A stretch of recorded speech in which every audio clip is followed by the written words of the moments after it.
This is a special report.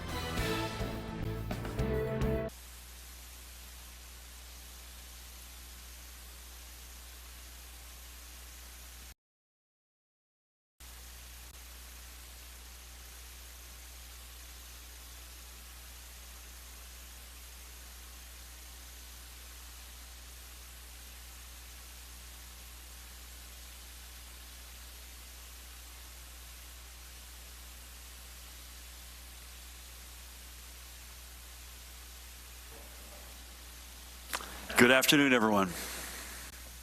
Take two. Thank you for coming. I'm joined by the woman to my right who needs no introduction, the Commissioner of Health, Judy Persichilli.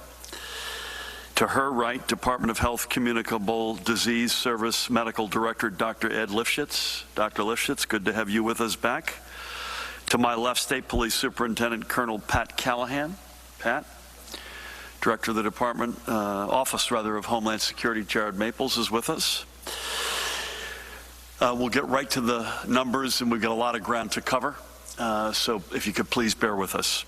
Since our briefing yesterday, we have had 1,982 new positive tests, bringing our statewide total to 8,825. In addition, we have lost another 27 precious souls of our fellow New Jersey population to COVID-19 related complications. We have now lost a total of 108 precious lives. We mourn with these families and indeed with our entire state every precious life that has been lost. God rest their souls. As usual, Judy will be giving you more color and the details of these both positive cases as well as general information about the lives that we have lost. My thoughts, and indeed our thoughts, are also with the women and men in our hospitals working valiantly to save lives, and I can only imagine the emotional toll on them as well when they lose a patient. In fact, it isn't easy on any of us. These aren't abstract numbers. These are our neighbors, our family, our friends, all of us. We are in this together, and we mourn together. But I reiterate, we have expected with a very heavy heart that this would take an increasing toll on our state. In terms of the lives lost, they're lost and we can't bring them back. And that is as stark a reality as any of us have to face. And that obviously strikes all of us, particularly those closest to the folks who have been lost deeply. But we have also said, and we've expected all along, the testing results that we are seeing. We have been preparing for this since January, literally weeks before, many weeks, I think about a month, almost a month and a half before we had our first positive case. Before I speak more about testing, I want to announce that I have authorized the advanced payment of more than $140 million to our healthcare providers to ready them for COVID-19 related expenses, including from our active efforts to significantly and immediately expand their capacity. We must ensure their viability to meet the challenge this emergency has imposed. Now on testing. We know so much of our chances for success in ending this emergency relies on expanding testing. We have the lab capacity in New Jersey, and we have taken concrete steps to increase our specimen collection capacity. And that is an all-hands-on-deck process from the Department of Health, our federal partners in at least 2 of these sites at FEMA, our local health departments, county and local, our healthcare systems, and of course, our private sector labs. The metric that we have been focused on from day one and that everyone must be focused on is the rate of positive tests among symptomatic individuals. Quite frankly, in a perfect world, I suppose we'd do it, But for the experts to my right, quite frankly, attempting to test every single person would give us data that in the context of fighting a pandemic, and particularly given limited capacity, would be useless. Let me put it this way. We need to know we're testing the right people and not wasting tests. Testing the worried well, the so-called worry well, and the asymptomatic would be an inappropriate use of our testing supplies and unnecessary stress on our labs and on our healthcare workers, and would not provide us with the critical data that we need to get out in front and to stay out in front. Our best metric, and Judy and Ed will get into this shortly, our best metric for ensuring that our testing resources are being properly dispersed and that our greater medical resources are being put to their best and highest use, especially our healthcare workers, comes from testing the right people, those who are symptomatic. The fact that we have among, if not the highest positivity rates, is a good thing. And it shows us that we are using our limited resources to their highest and best use. In case anyone is wondering whether or not we've aggressively expanded our testing, this is a list of where you can get tested in the state right now in New Jersey. Okay, so as you can see, there's about 20 to 25 different locations and options. But again, who are we testing is the most important variable here. And we have decided from moment one, thanks to the input from the team to my right, that testing symptomatic people is the most important cohort, and secondly, allows us the best chance to understand the dimensions of this virus and therefore what we're going to do to break the back of it. That has been our commitment from day one. I'll put our aggressive testing of symptomatic individuals up against any other place in this country, if not this world. And while I am on the issue of testing, I want to remind everybody that tomorrow, and Pat will correct the record here if I get this wrong, tomorrow, Saturday, March 28th, both the Bergen Community College site and the PNC Bank Arts Center drive-through site will be reserved for symptomatic healthcare workers and first responders, police, fire, and EMS, with valid credentials only. And I think after Judy speaks, Pat, there'll be a couple things I'd love you to address, including asking you to speak to what this means in terms of the credentials that will be accepted. These sites will each open tomorrow at 8 a.m. The general public will not be able to access these sites tomorrow. Starting next week, these sites will reopen for the general public and begin operating on a staggered schedule. So on Sunday, March 29th, the day after tomorrow, only the Bergen Community College site will be open, and it will be able to test 500 people starting at 8 a.m., 500 symptomatic people starting at 8 a.m. And then on Monday, March 30th, only the PNC Bank Arts Center site will be open, again at 8 a.m. for 500 tests for folks who are symptomatic. I'll use these briefings to remind everyone of which site will be open the following day, and we'll also make this information available online at our All-In, as you can see behind me, website covid19.nj.gov. And through that portal, by the way, you could take a self-test for symptoms of COVID-19. Again, only those exhibiting symptoms will be tested. In the meantime, I continue to urge everyone in the strongest possible terms to continue practicing social distancing and to stay at home as much as possible. I know we are coming into spring and the weather is really nice today. It was beautiful outside coming in here. So the temptation is to get outside. Who could blame you for a walk or a run? But even as you do, it is essential that you practice social distancing. Even if you're doing healthy activities, you could still spread coronavirus. So keeping that 6-foot distance is crucial, and be mindful of that. So I hate to break the news here. This is not the time for a pickup game of basketball, for example. If you're outside, stick to activities that allow you to keep that crucial distance between you and others. Today, and I will hold this up as another exhibit, with your logo on here, Judy, I might add, we're going to be providing all essential retail businesses with further guidance for ensuring social distancing within their stores while they remain open. I ask all essential retail businesses to review this guidance again on covid19.nj.gov and apply these practices in your establishments.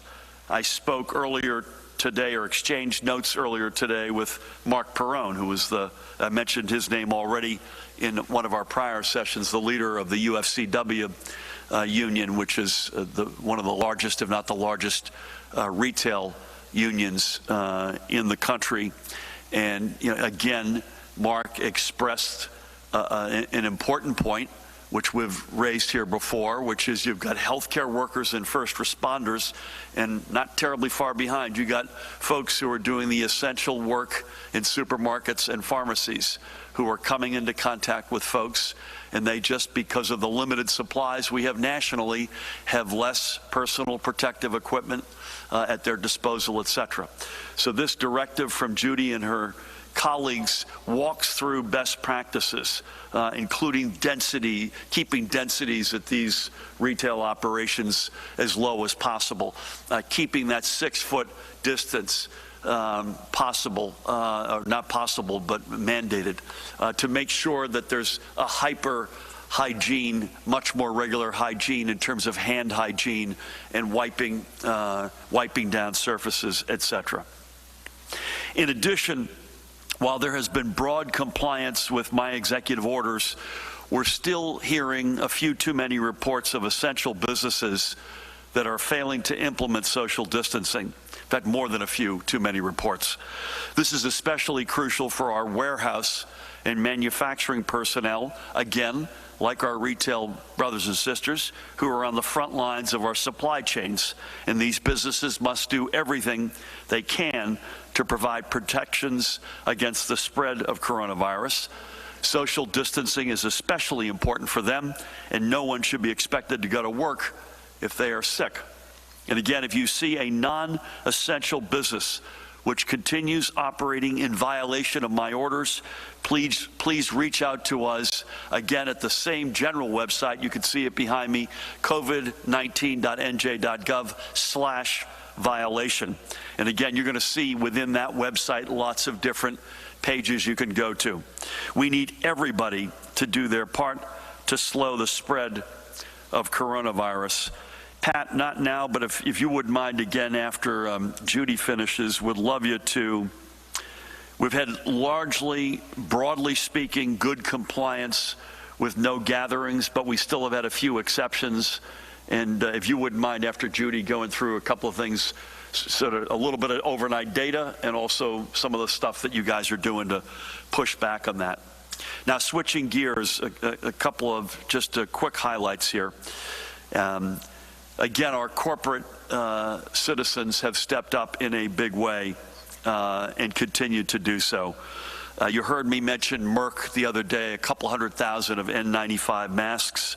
Had a great reach out from Apple, and they are stepping up in a big way. I want to thank, in Merck's case, CEO Ken Frazier, who's a New Jersey icon, as is Merck, Apple, Tim Cook, and New Jersey's own Lisa Jackson.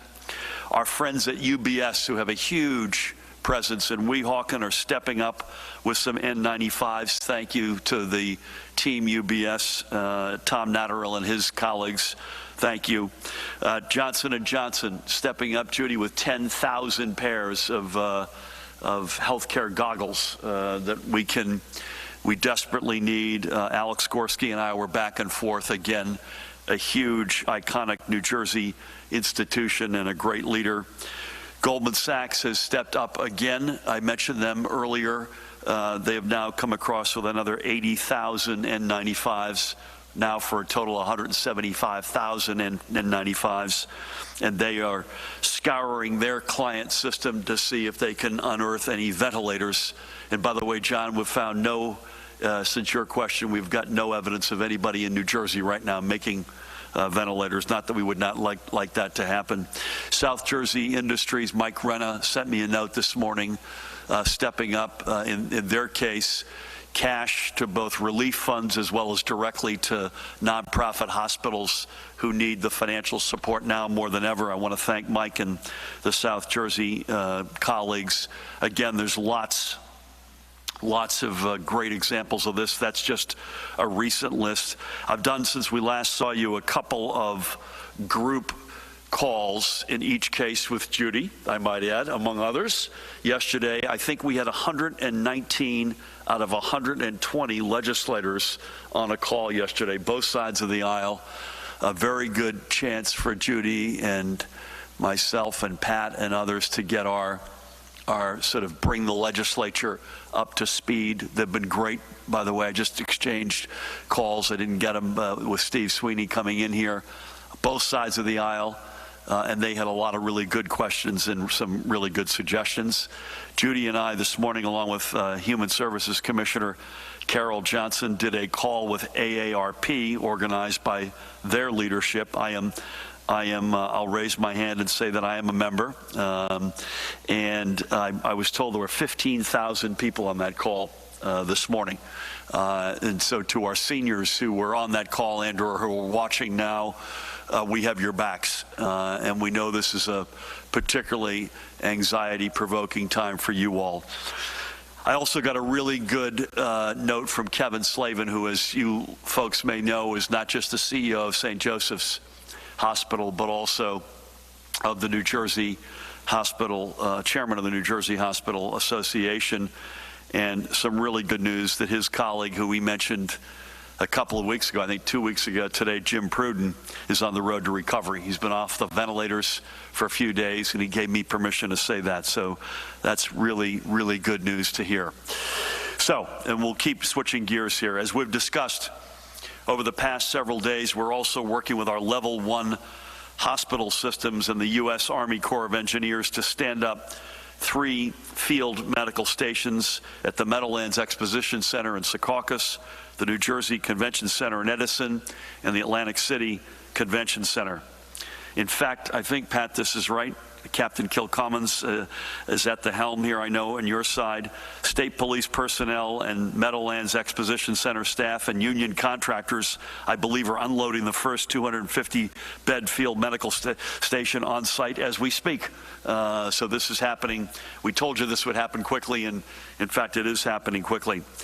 Having said all that, and Judy has spoken to this, I just want to add my voice to it.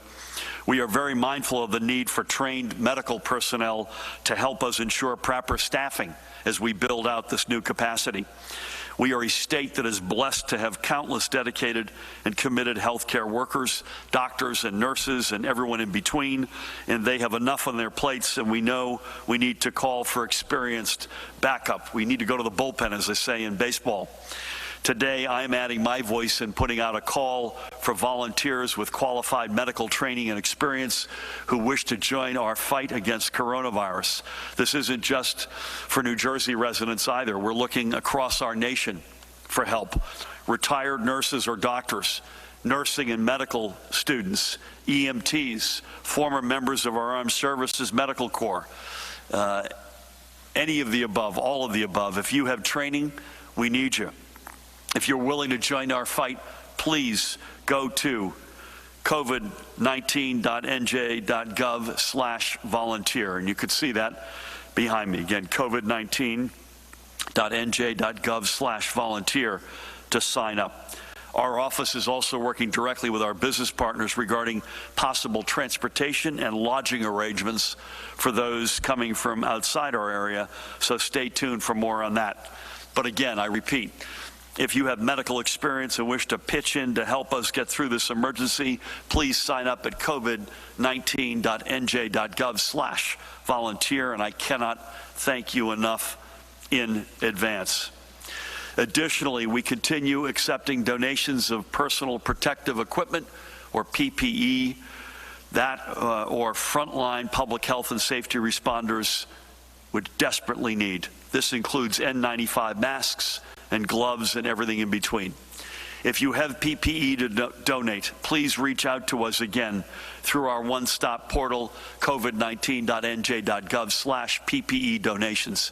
Again, covid19.nj.gov/PPE donations.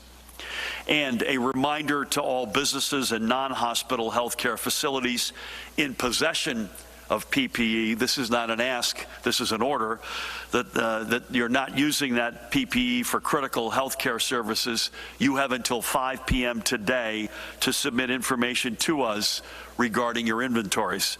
This reporting was ordered, and I expect full compliance. Again, this is for businesses and all non-hospital healthcare facilities that are sitting on PPE. We need you to report your inventories to us by 5 p.m. today. And again, you could see businesses lining up on their own, volunteering compliance, and for that we will never forget. But for the healthcare facilities, particularly those, Judy has reminded us, who would have otherwise been doing elective surgeries, which as of tonight, we are suspending indefinitely. There are PPE in those locations, and additionally, there are ventilators. We need all of that to be registered by today.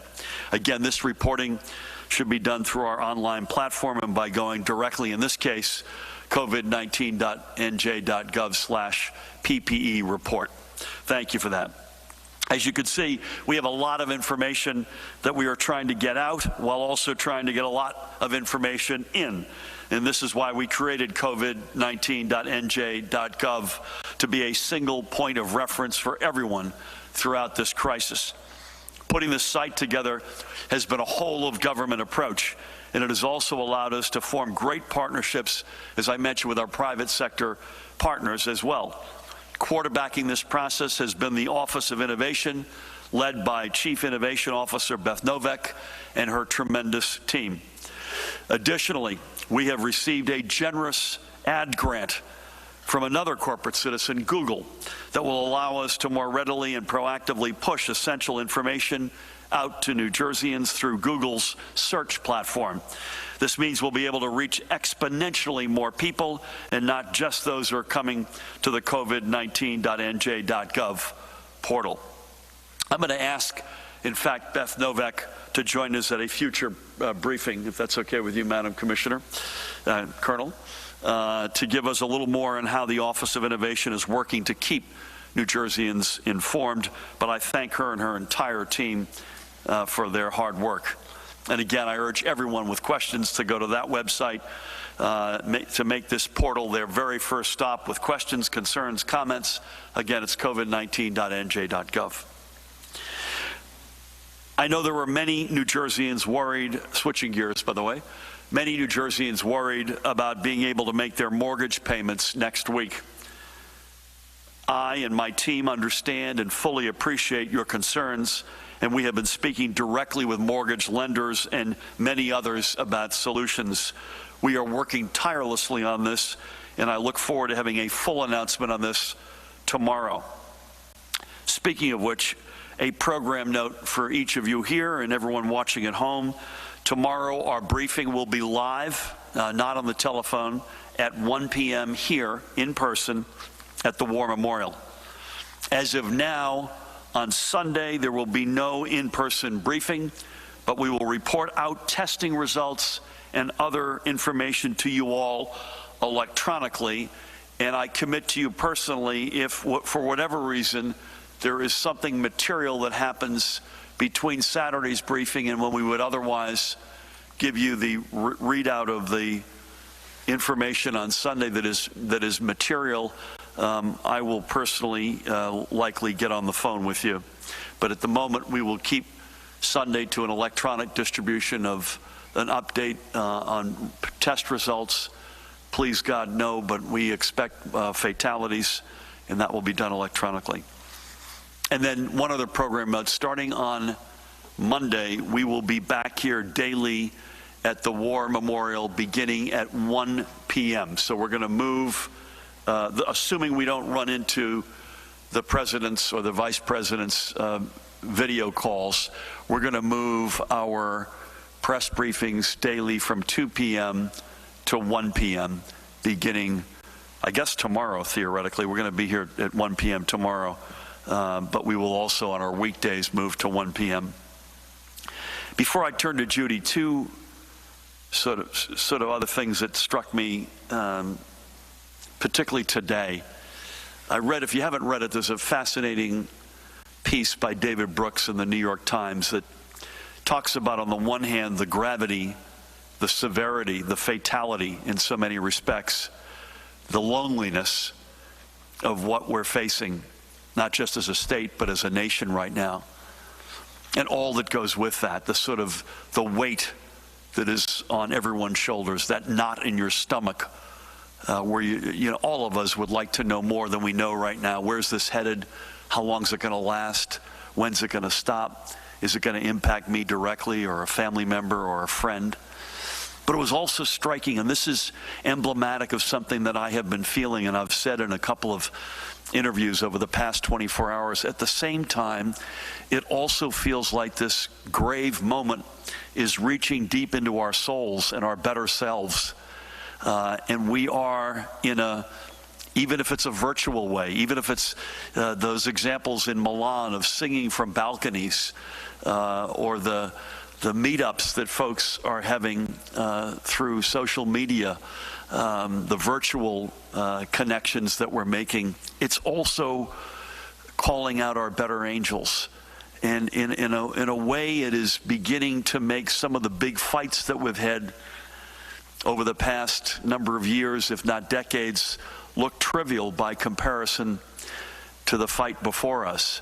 And there's something, as grave as this is, as tragic as the loss of life is, as real as are the knots in our stomachs and the weight in our shoulders, there's something cathartic about that.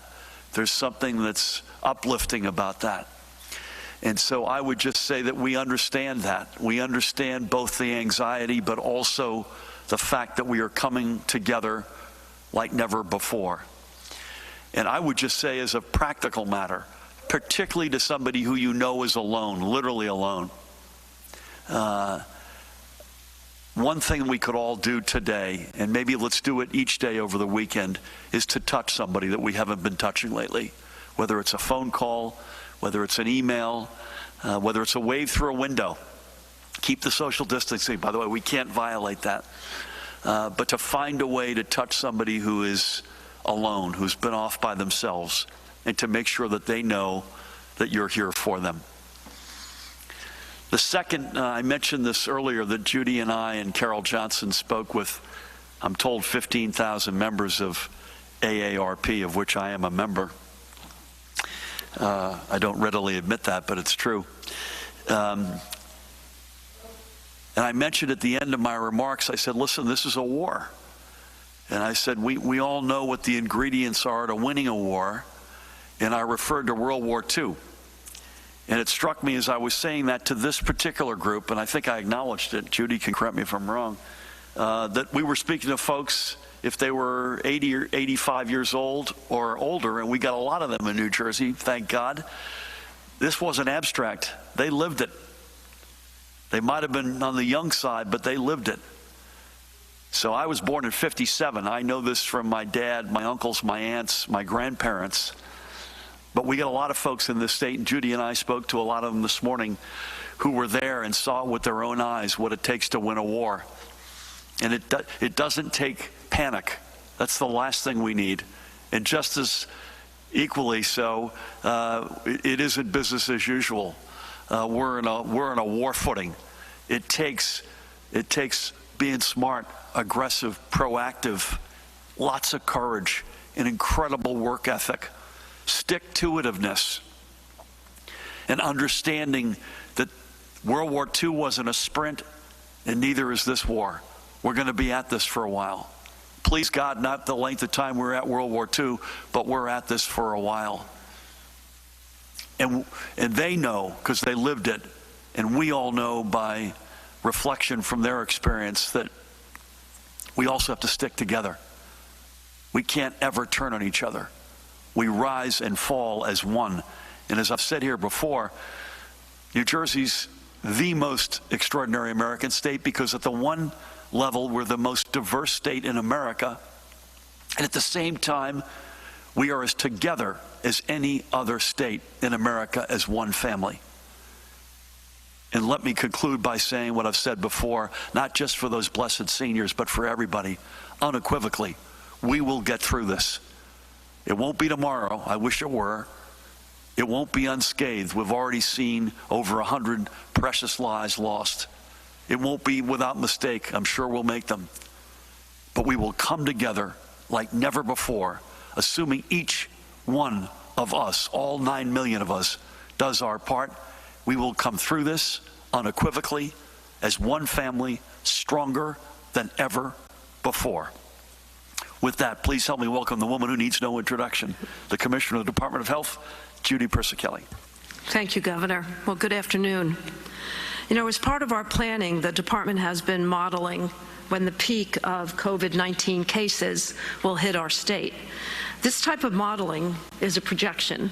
It's based on available data at the time and some assumptions, such as the percentage of population adhering to the social distancing strategies that we've been stressing. It helps us plan both for bed capacity and distribution and use of resources such as ventilators. Predictive modeling relies on several assumptions that actually change daily. The impact of social distancing implemented in stages across the state, the number of positive cases reported daily, the number of cases in our hospitals and their length of stay by critical care and medical surgical beds, along with the number of positive cases in the hospital and cases under investigation. So what do we know right now? We know today that in the state we have run 24,843 tests, with 8,296 tests reported as positive, for an overall positivity rate of 33.4%. We also know that as of yesterday, 1,080 patients in our hospitals have tested positive for coronavirus, and an additional 1,872 patients are awaiting results. The backlog of testing, due to the overwhelming volume of requested tests, is being reported as high as 7 days. That's the time between having the test specimen collected and getting the result. As a result, we're getting positive tests right now from individuals tested almost a week ago. So it does not take into account our social distancing interventions. So therefore, any projection at this point in time is suffering from the lack of that information. Right now, we are really relying on those at the bedside to help us understand the needs of the patients. At this point, we are working with hospitals to understand their critical care capacity, especially in the northern part of the state. Given the limited information that we have, our expectation is that by mid-April, we will be seeing an increasing demand in critical care beds. We looked at what effect social distancing can have on flattening the curve. We're still looking at that.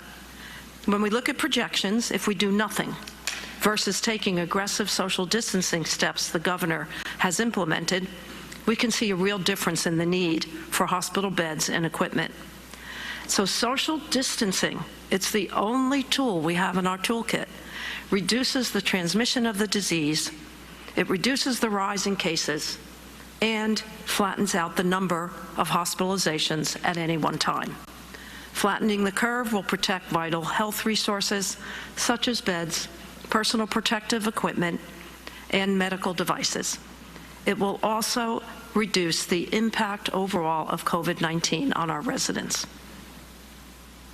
As the governor mentioned, today we're reporting 1,982 new cases, for a total of 8,825 cases in the state. and sadly, 27 deaths have been reported to the department. They are in the following counties: 7 deaths from Bergen County, 4 from Middlesex, 3 from Somerset, 3 from Monmouth, 3 from Essex, 3 from Ocean, 2 from Morris County, 1 in Hudson, and 1 in Gloucester. 1 death was associated with a long-term care facility. We now have 55 long-term care facilities reporting at least 1 COVID-19 positive case. We offer our thoughts and prayers and condolences to the families who have lost their loved ones. The county breakdown overall of new cases is as follows: Atlantic 5, Bergen 265, Burlington 24, Camden 21, Cape May 1, Cumberland 5, Essex 181, Gloucester 7, Hudson 140, 111, Mercer 18, Middlesex 127, Monmouth 126, Morris 44, Ocean 81, Passaic 88, Salem 1, Somerset 34, Sussex 10, Union 48, and Warren 6. We're still gathering more detail on about 739 of these cases. As a reminder, as the governor shared, the suspension of all elective surgeries and invasive procedures performed on adults goes into effect at 5 p.m. today. Given the shortfall in personal protective equipment, it's imperative that we work with our partners in healthcare to strategically preserve supplies and equipment for emergency purposes only. We know it's concerning that cases are rising in our state, but as we've said repeatedly, this was expected. Our goal is to slow this increase. But again, we need all of your help. Please follow social distancing guidelines. This is what you can do. This is your contribution, your donation, so to speak, to actually saving lives. I can't think of a better calling. It is vital that we work together now to lessen the impact on our state. Thank you. Judy, thank you. I'm sure we're going to hear a lot more from you during questions. May I make a couple of observations and tell me where I've got this wrong? And Ed, feel free to come in. You've got about 1/3 positive, 2/3 negatives. Those are overwhelmingly, Ed reminded me, not entirely, but overwhelmingly symptomatic individuals. Again, that's the most valuable cohort right now for obvious reasons at one level, because they're sick, and at another level, it gives these folks and the epidemiologists the weapons that they need to do everything we can to get our arms around this. Secondly, you said it, I want to make sure everyone hears it, because of the delays now in the testing laboratories, even the commercials that are scaled up and have high-speed scaled, these are tests that we're reporting today that could be from as much as a week ago. Yeah. Right? And while we have been aggressive on social distancing, probably as aggressive as any American state, we really shut the garage doors 6 days ago. So that we went from 250 persons gathering to 50. We then went to 0, etc. So I would think, as a non-medical expert, a week from today would be an interesting and more window on what happened. County numbers, just as I usually give them to you. Total cases, Bergen continues to be at the top of the heap with 1,505. Essex second at 826. Middlesex third, 640. Monmouth fourth at 634. Hudson at 594. Judy, you mentioned positive cases in 55 long-term care facilities. Just to remind everybody, the denominator is 375. That's right. And a couple of days ago, that was in the high teens. It went up to the 40s yesterday, now 55. That's something that we are particularly, don't want to speak for you here, but we're all particularly focused on that because we've seen in other states, Washington State in particular, that was a source for an enormous amount of illness and death, right? And lastly, completely unrelated, forgive me, I think I left off Ralph Lauren. Patrice Louvet, who is their CEO, reached out to me. He's a good friend. Ralph Lauren made a huge move into Nutley, New Jersey. They made a commitment. They opened up their offices several months ago. And he came to me today, and we're tracking this down. They're prepared to step up in a big way. So on the list of corporate citizens who have been doing their share, I want to add, I don't think I mentioned Ralph Lauren earlier. Pat, any comments on any one of, at the PNC and Bergen community tomorrow, you got to be healthcare worker and or a first responder. You got to show your proper ID to that effect. Secondly, anything on the field hospital that your team is helping construct. And thirdly, anything on the overnight compliance. Matt Plotkin has joined us in the back of the room. Chief Counsel, he may have something to add on that as well. Thank you. Thank you, Governor. With regards to this, both sites, Bergen Community College and PNC tomorrow, that is for symptomatic, and I stress that again. I spoke with over 760 police officers in a conference call today and stressed that again to them. The union leadership is aware of that. Symptomatic healthcare workers and first responders, police, fire, and EMS with valid credentials. The proof that you're a Jersey resident and any identification that indicates that you are what hospital you work out, any employee ID, which I think is standard now and has been for the past 10 or 20 years, quite frankly, and the same for any police, fire, EMS. All of those personnel are properly credentialed, and that would be sufficient enough to get you in. And I stress that symptomatic piece as well, as you always do, and as Commissioner Persicelli always does. With regards, again, as I spoke a few days ago, that entire hospital capacity relief team, as we're calling them, another HCRT, we're big on acronyms in OEM, that is underway, and again, we use the words in short order. Again, I think within a week or so, thereabouts, we're going to see that first site up at Secaucus in the Meadowlands erected. And as far as the overnight goes, we had over the course of, or throughout 12 counties, we had what we would refer to as 26 compliance checks, resulting in 5 actual charges ranging from creating false public alarm, criminal mischief, as well as obstruction. So as the governor also stated, a vast majority of everybody in the state is doing their part as it pertains to the aspects of what's outlined in the executive orders. I think I need to stress, if you don't mind, about the phone call that I had earlier today.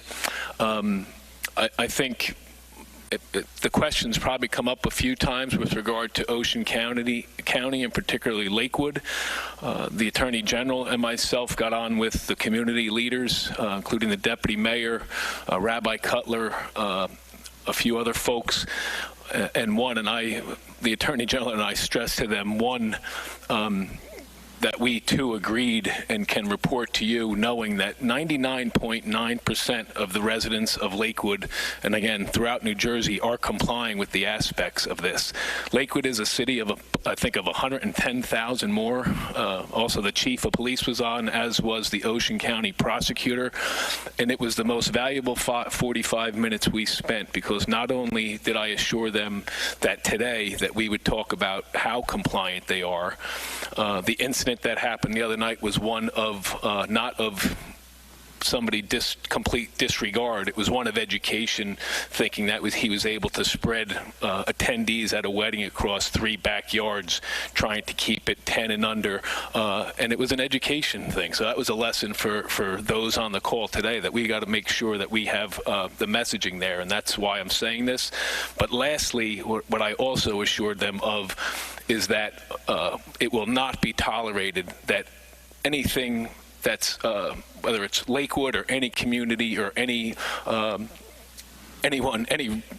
really, that gets discriminated against, whether that's bias, harassment, and if this fuels any type of anti-Semitic behavior, whether that's on social media, whether that's graffiti, whether that's verbal harassment, that will not be tolerated. And the Attorney General and I assured them that those people, if caught, will be prosecuted to the fullest extent allowed by law.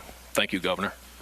Thank you, Colonel. And that last point, there is some amount of education which we accept. There are some people who are willfully flaunting the rules of the road, but there aren't many of them, and that number has to go to zero. And we will be, and Pat has been explicit about this, as was the Attorney General earlier this week, we will be unwavering in enforcing that. There's some amount of education, in fairness. I hope that also goes to zero very quickly. And then lastly, this last point that Pat brings up, we cannot tolerate one iota, one speck of blaming this community or that community for this or that. Just completely unacceptable, not tolerated, will not be tolerated, and will be enforced aggressively, whether it's online or in person. So thank you for that. Thank you, Judy and Ed. Let's go. Brett, we're going to start with you, if that's all right. Yeah, sure. You got the microphone? Come on down. So Hold on one sec. One sec. So as per usual, my usual line of questioning. So one, is there any update on how many people have been hospitalized for this, or have recovered at all, or more info on like age range or specific locations? Also, why isn't testing necessarily up to what other states have been doing? What needs to be done with that? 3, so what if a business isn't compliant, if they are staying open and they're on the non-essential list, what kind of charges will they face, and have you given out any charges for that? Is that it? Yeah. Okay. It's possible you didn't hear me on the testing piece, but I'll be as clear as a bell. Not up to snuff on other states. That's assuming that per capita testing is your way to figure out all you need to figure out to keep people safe. That's not the case. The experts to my right will remind us that the most important data point we can get are positives among symptomatic individuals. And we have stressed every step of the way, and I don't know, Ed, if it's 99%, but I'm going to guess it's 99-ish% of the tests we've done in this state. There'll be a few exceptions, but there won't be many, have been folks who are symptomatic. So we're not, I'll put our testing approach up against anybody's, but this notion that per capita, let's get everyone tested in the so-called worried well, I guess if we had unlimited supplies, I would be signed up for that. We don't. In addition to the fact that that's the most important data point these folks need, we also don't have unlimited supplies. So I'm unequivocal about where we are on testing.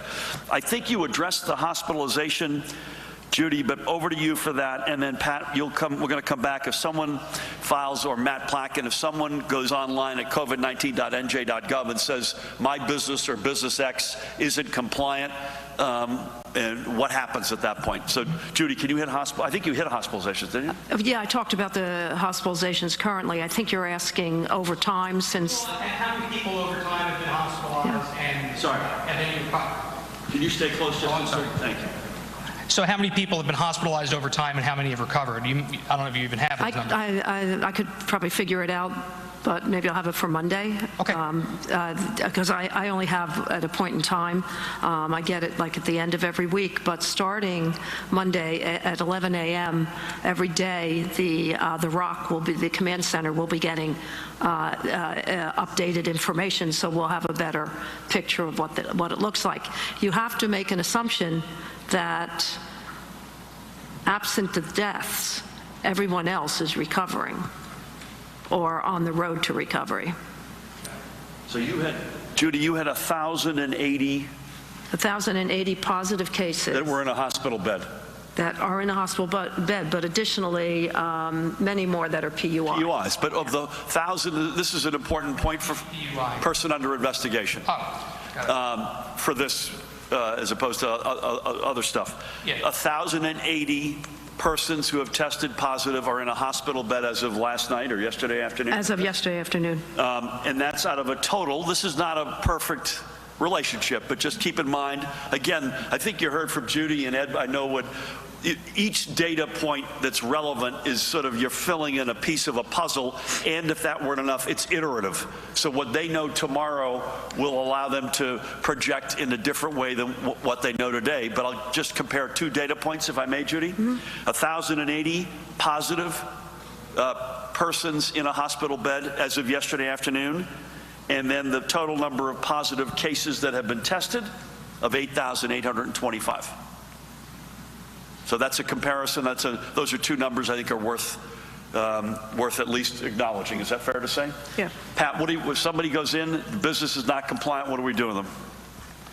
Just to the point the other day, the fact that we didn't realize the volume that we were going to get when we set up that phone number, and what people need to realize that now when they file those complaints, that is not a 911 dispatch center.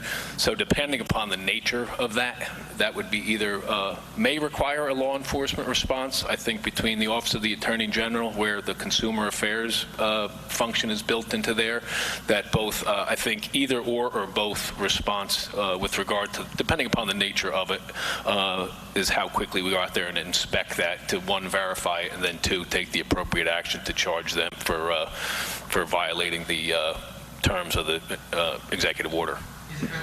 Well, are they being charged with certain crimes, or? We haven't gotten to that point. So the crimes that I'm reporting at this juncture are the ones of the gatherings that are intentionally disregarding it, and that's the disorderly conduct, creating false public alarm, obstruction of justice. There's that guidance that the Attorney General put out to law enforcement that kind of gave you that menu in concert with the assistant prosecutor designated to help with that charge, depending upon the nature of the crime. So you're still investigating businesses? There's no charges yet for businesses? To my knowledge, no. But Matt, are you aware of any charges? Is that microphone working? I'm not aware of any charges through this process. There was the one complaint in Warren County about a business that was operated in billiard hall.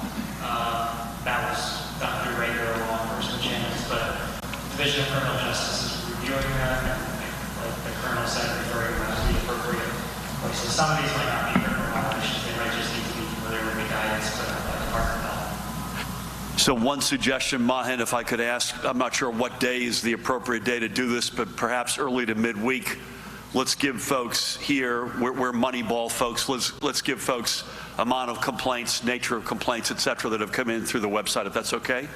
Again, we are, let me say in the strongest possible terms, I'm not sure what the action will be in each case, but there will be action if folks don't comply. And this is both work from home as well as social distancing within the workplace. Thank you. Do you have something? Please. We're going to come across. Thank you. You want to come around this side? Thanks. So these are more questions from Closer, please. So these are more questions from our viewers on NJTV News. Specifically, one of our viewers is a lawyer, and some of her clients have their license suspended and now would like to seek testing for the coronavirus. Is there any way that they can get their license restored even though MVC offices are closed to the public? And then we have a couple other questions.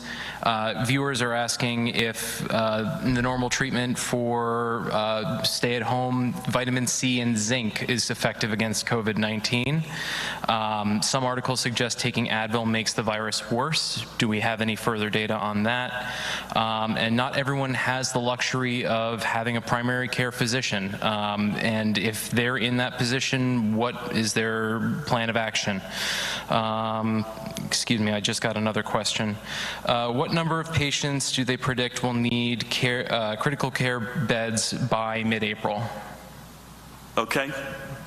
Let me just start with the top one. If you're a lawyer and your driver's license is suspended, or your license to practice law? The lawyer has clients who have had their licenses suspended by the court. She has no answers for her clients besides go to the MVC. MVC offices are closed. This is a driver's license? Correct. Okay. So we've given, I'm going to go out on a limb and say this. Let me just make sure that I repeat what has been said. The more important question is, are they symptomatic? Okay? I don't know that. Okay, so they got to be symptomatic or all bets are off. Assuming they're symptomatic, I'm going to say they could show up and they could explain their situation, and God willing, they'll let them through. I don't think that's going to be the majority of folks we're dealing with, but my advice is if you're symptomatic, go get a test. I have nothing to add on vitamin C, zinc, Advil, at a minimum. Please. COVID is a respiratory virus in many ways similar to other respiratory viruses that people are familiar with. People get colds every year, people get flus every year, and for most people this is treated essentially the same way, what we call symptomatic or supportive care. That really means staying home, mainly because we don't want you infecting other people, and stay away from other people because that's the most important thing. And as far as taking care of yourself, all the general types of things that we would say if you're sick you should be doing that your mother probably told you to do years ago. Rest, fluids, those sorts of things. Whether zinc or vitamin C have any effect, I'm not aware of any studies that suggest they do. In low quantities, they're unlikely to harm, and certainly if people wanted to try them, I would be fine with that. The question came up about Advil, which is ibuprofen, which is in a class of medications known as non-steroidal anti-inflammatory drugs, which include other medicines. Such brand names such as Aleve is in there as well. There have been some suggestions that these medicines could conceivably worsen the course of COVID as an illness. At this point, I would say it's way too early to say that for sure. If anything, the effect is likely mild. I would not be particularly concerned, but if people are concerned, they could switch to a different class of medicines that include acetaminophen, which is commonly known as Tylenol instead. Judy, I don't have a primary care physician. What do I do? Call your local federally qualified health center. Okay. And how about critical care beds? I'm not sure. We are asking all of our hospitals to look at their current capacity and try to increase it by 100%. So if you have 10 critical care beds, we're asking you to have 20, and we're guiding them through that process. I met with 3 of the leaders of our major systems this morning, and they shared that all of their hospitals have either completed that process or started it. So our hospitals, as I've said in the past, are extremely resilient in that regard, and I think they will meet the demand. Thank you. We're going to go to the back, and then we'll come down front. We'll get each one of you. Thank you. Governor, we've received calls from landlords who are trying to do the right thing by their tenants who are not working during this crisis by not collecting rent. But yet they still have property tax bills, mortgage payments on those properties. Is there any sort of relief for those landlords who are trying to do the right thing? Yeah, I mean, I mentioned this earlier. I believe, Matt, correct me if I'm wrong here, but I think we'll be in a position tomorrow to talk to you about explicit plans as it relates to mortgage relief. And we'll want to make sure, and I applaud the landlords who are trying to do the right thing, and we'll make sure that it's symmetric, that it's as you would hope it would be. If you get relief over here, then you're prepared and able to provide relief over there. I spoke to Sheila Oliver, and by the way, she's doing an incredible job, Department of Community Affairs under her leadership. We just got another slug of HUD money for vouchers for low-income renters. Renters are more complicated, and we won't have as crisp an answer for you on that tomorrow, but we will on the mortgage side, and that's a big piece of this because most folks, if they're renting, are renting from somebody who has a mortgage on that property. So if we could provide, so it's either direct mortgage relief, I own a house, I got a mortgage, I need relief, or I'm renting from somebody who's a landlord who's got a mortgage. And so more on that tomorrow. Thank you. Please come on down front. Charlie Cradaville, New Brunswick today. Thank you for the opportunity, Governor. Charlie, I meant to say when you were here last weekend that I have a son named Charlie, so I'm clearly going to remember your name. Thank you, sir. Last weekend I asked you about whether you think the Board of Education members' term should be extended in the cases where you've delayed the election. I'm still waiting to hear back. I have been told to circle back with your office next week. But today I want to ask about another question in the same vein. The NJDSC made recommendations to county party chairs to delay the county committee elections by an entire year. The sort of logic behind that was kind of silly, given your changes you made to relax the petition requirements. And, now Hunterdon County Democrats have taken advantage of this epidemic and are canceling the elections entirely. They're telling voters they won't get to vote for this office until 2022. Will you take a stand against this disenfranchisement? I'm going to ask Matt to weigh in here 1 second. I'm going to say I've got nothing new for you on the Board of Ed, even though if I promised you I'd have something by next week, then I apologize because I don't. And I thought on the county committees we had said we're going to leave it up to the counties, Matt. Am I not right about that? It's not that we're going to. It is up to the counties. It's a county party election. Yeah. So it is their jurisdiction. I'm not sure that I've got anything to add to that. Do you want to? I mean, it's your party. It's my party as well. Do you have a position on delaying the elections an entire year, or even canceling them entirely, doubling the length of people's terms? I would say this: I'm the titular head of the party, but I'm not running a particular county, and so this is a county jurisdiction question. I think we've shown. I think we showed with the decisions we made on both loosening the petition requirements, going to vote by mail, and then moving the March and April elections into May, that we're both acknowledging the reality of what's before us, as well as making sure democracy proceeds. And that's sort of where I would be, and we'll stay with. Elise. Just real quick. We'll come back if you got anything else. Elise, thank you. Hi, 4 questions. What is the progress at the FEMA hospital sites? Am I understanding correctly that the Meadowlands will open first? When do you expect to have patients in beds there, and will they be virus-related patients only? And on ventilators and PPE that you've asked for, what's come in and what's outstanding, and do you have any expected delivery dates on any outstanding ventilators? Third, what is the timeline on the release of the bioethics guidelines?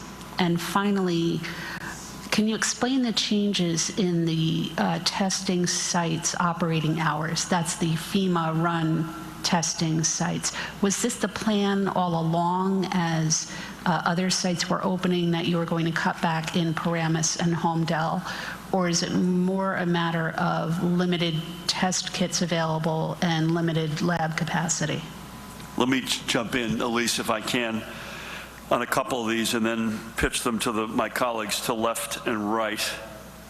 You're going to hear from Pat or Judy. The FEMA hospital sites, the Meadowlands is the first one. It's going up, and I think it's in a matter of a week, right? I would say a week or so. A week. I'll leave it to Judy to address the patients there. Ventilators are asked of the feds. I believe I said 2,500 yesterday. I meant 2,300, and 4.5 million N95s, as I recall. Those are the 2 big items.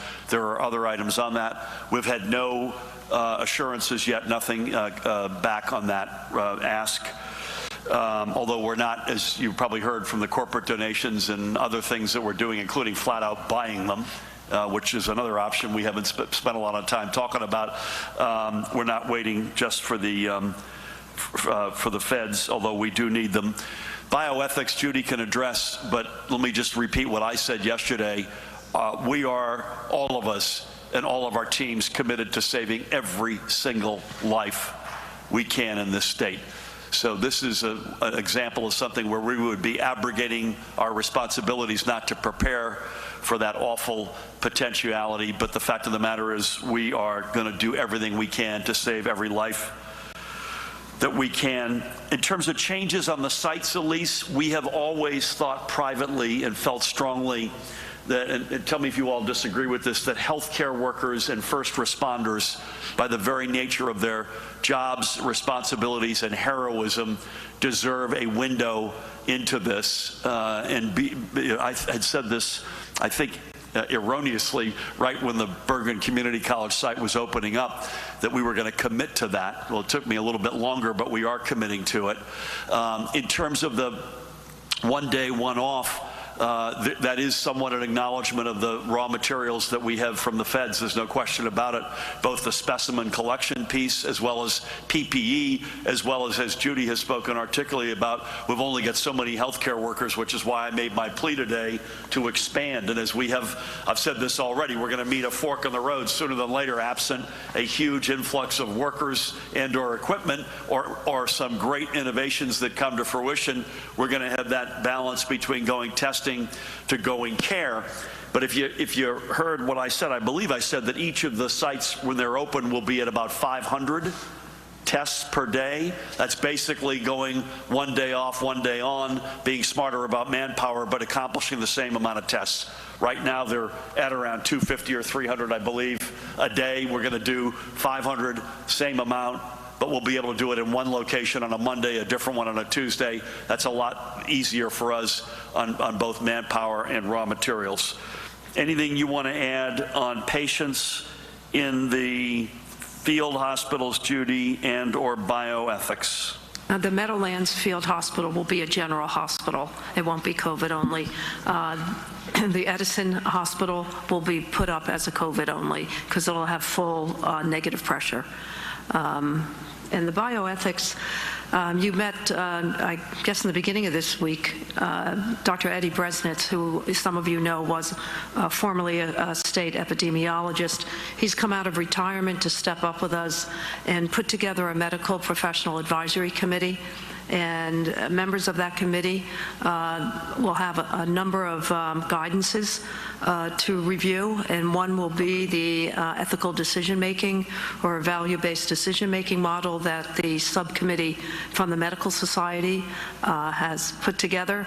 And the other will look at overall evidence-based standards of care.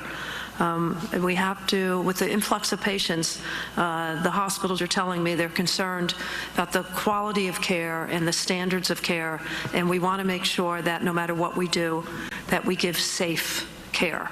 So they'll be helping us with all of that. Thank you, Judy. Pat, real quick, you had something to add? Just two things. Today marks the 8th day in a row that those FEMA testing sites have been up, and some of those folks are driving 2+ hours. So that's 8 days in a row of some of 18-hour days. So I think to the governor's point of the relief on that staff, I think the commissioner and I both agreed we need to keep those folks protected. And to the sites, as I'm sitting here, the team that's up at the Meadowlands just texted me and said they expect that to be open next Friday, barring any issues. So that's right from, you're hearing it right from the Meadowlands Exposition Center. Thanks, Gov. John. Can we talk about this April surge? Is that the peak of cases in mid-April? Will you have enough intensive care beds available in mid-April? If it's not the peak, when do you expect the peak to hit? How long will this last? New York City is talking about moving some of its COVID patients to other hospitals in the region. Will any of them be coming to New Jersey? And at some point, the number of ventilators, Senator Menendez says you guys requested 2,500 and we're given 4. By mid-April, will you have enough ventilators on hand to hit your expected need? And I have a question about construction. Governor, construction is an exempted business right now, allowed to continue. Is there any thought to changing that and to ending construction as a permitted use? Okay, I guarantee you surge construction will remain essential. Judy, you want to address this? Yeah, surge and peak are two different things. A surge is when we expect to see an influx at a point in time into the hospital. Peak is when we expect to see the peak of all cases of positive COVID. We believe we'll be fine handling the critical care surge. As I shared, 3 of our CEOs from the largest systems are prepared for that, and that will hopefully be in a couple of weeks so we can deal with it and to see how all of our plans are working, which we believe they will be fine. Ventilators are another story. As we discussed yesterday, we believe right now we have enough ventilators.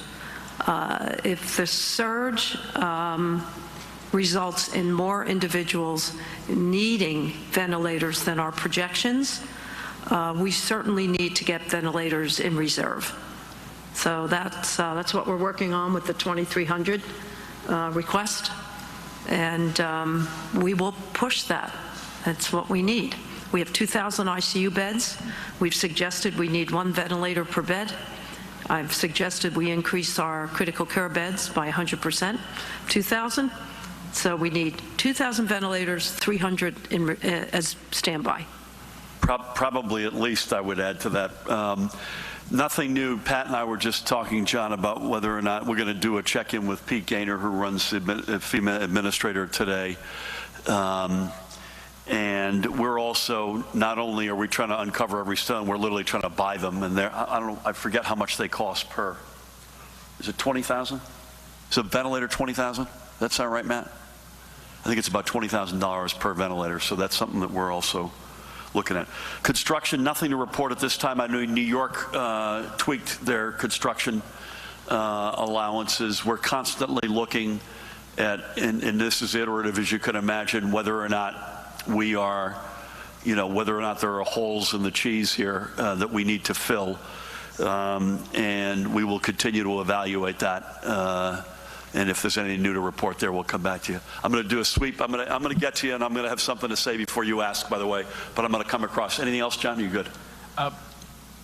Healthcare testing at the 2 FEMA sites. Are there any other specific sites in New Jersey for symptomatic healthcare workers? Do you know of any? I don't think completely dedicated to it, but I know of first responders and symptomatic health that are getting checked on that list of 20 or so sites. Mahan, could we let folks know at some point afterward, other than what we're doing in both Bergen Community and PNC, is there any other priority given to healthcare workers and or first responders at testing? Real quick. The unemployment website. You can't take the microphone and hold it for the rest of the session, John. I'm sorry. I will not. The unemployment website, lots of reports about that it's crashing. People are having great difficulty registering and signing complaints. So which unemployment? Okay. Any update on that? Any ability to beef up the system? And I don't, and that's the last thing we want to have happening right now, because we want folks who are in desperate hours to get. Mahan, could you also come back on that one on the Department of Labor website? Elise, anything? You're good. Charlie? So on the last topic, I just want to be clear that disenfranchisement is bipartisan. In my county, the Republicans have postponed. And again, based on a bogus concept that it's the petition requirement that's onerous.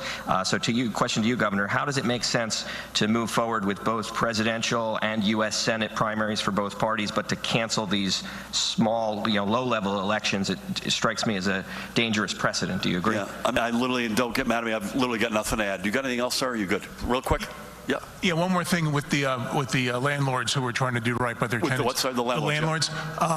You alluded to mortgage forgiveness. What about property tax forgiveness? Will they at least be allowed to postpone their property tax payments? Looking at that, I will just say this, and the DCA is looking at that with Matt and George Helmy and our teams. We're bleeding money, as you can imagine, by the boatloads right now. So I've also got to be careful. In a perfect world, I'd be telling everybody, listen, holidays for this, holidays for that. I got to make sure we keep the lights on. So nothing really to report there. You good, or do you have something else? Real quick. Thank you. Hold on. Following up on modeling and projection, do we have a firm number of what we're expecting the peak of people who will need critical care beds to be? I don't have that today, but after a little bit more experience with our testing and our positive rate and our hospital utilization, we expect to have that. But I don't have it today. Okay. There's too many inputs that we need a little bit more time. Yep. And we've gotten reports that casinos, while operating online gambling, dealers are not encouraged to participate in social distancing while they're on the clock. What would you say to casino workers who are being brought into work but are not given the supplies, the space to do social distancing? They should go on that website and make note of it. There's no one who should be going to work right now in a firm where there isn't a both work at home policy as well as social distancing that's enforced, period. Brett, anything? Hold on, it's coming. The former mayor of West New York, Felix Roque, says he has a database of international medical graduates willing to step in right away with hospitals, but they need to fast-track their licenses. Do you know if that's something you'd be willing to do or looked into? So Felix has reached out to me personally on this. I think it's going to depend on the specifics of the situation. And Judy, I'm not sure I've got a expertise in this area, but we obviously, you use the word safe, and we just want to make sure we have waived. Am I right in saying we waive for the other states in the United States to come in? And I would suspect that we would do that on a case-by-case basis for non-U.S., right? Yes, we'll take all the help we can get as long as we can identify the safe care that has to be given. Thank you. Did you have something, sir? Seton Hall? No. Sir. Said there's something you wanted to say before? Yeah, I'd say two things. I've got nothing new to add on the gun stores, and secondly, your brothers here have made note that you're not necessarily a properly credentialed member of the press, and I have no issue with the Second Amendment. I have no issue with your advocacy, but this is a press availability, and I want to just say that up front. But I'm also going to say I'm a good guy. I'm going to give you a chance to ask your question. Okay. Well, the Press Association, which I have been working with for the past 2 years, said I am an accredited member of the press. Your personal office declined my press credentials. That is not without dispute, sir. I just want to say that with all due respect. What's your question? All right. Thank you, Governor. Once again, Alejandro from the New Jersey Second Amendment Society. We know this is not a critical issue for you at this time, as people are struggling to buy guns in New Jersey. On Monday, the Attorney General told us in this very room that closing New Jersey gun stores was consistent with federal guidelines and the guidelines of other states, and that in New Jersey is acting in compliance with federal guidelines. We're hearing that it may be imminent directive from the Department of Homeland Security labeling gun stores and manufacturers as essential businesses. Are you and the Attorney General going to be consistent and comply with federal directives should this come out, or will you defy them? I have nothing to add. I want to thank everybody for being here today, particularly the folks up here with me, the Commissioner of Health, Judy Persicelli, Dr. Ed Lifshitz. Thank you both for extraordinary leadership. Colonel Pat Callahan, for your exceptional leadership. And to everybody out there watching, you know, it's kind of crazy. It's a Friday. Do you even know it's a Friday? One day turns into the next. And I just want to say this: we get it. We are all in this together. It's not fun, but I'm convinced beyond the shadow of a doubt that what we're doing will work, and it won't be as fast as we'd like. It won't be without a price that we'll pay. We've already lost 107 precious lives in this state. But we will succeed. And the order, we believe with all of our hearts, since January, we've been making every decision based on data, science, fact, medical, and health inputs. And everything we see tells us we break the back of the coronavirus together, largely through social distancing and bolstering our extraordinary healthcare system and our extraordinary healthcare workers. I wish it were tomorrow or next week. It's likely. I don't see any scenario where this doesn't bleed meaningfully into May. I hope I'm wrong about that. And if I am wrong, I'll be the happiest guy in New Jersey, if not America. But I know with just as much certainty, we will win this. We'll break the back of that curve. We'll break the back of that virus. And then we can responsibly begin to open up our economy and our society, get back on our feet again, and get back to being ourselves as one New Jersey family. We're all in this together. God bless you all, and thank you.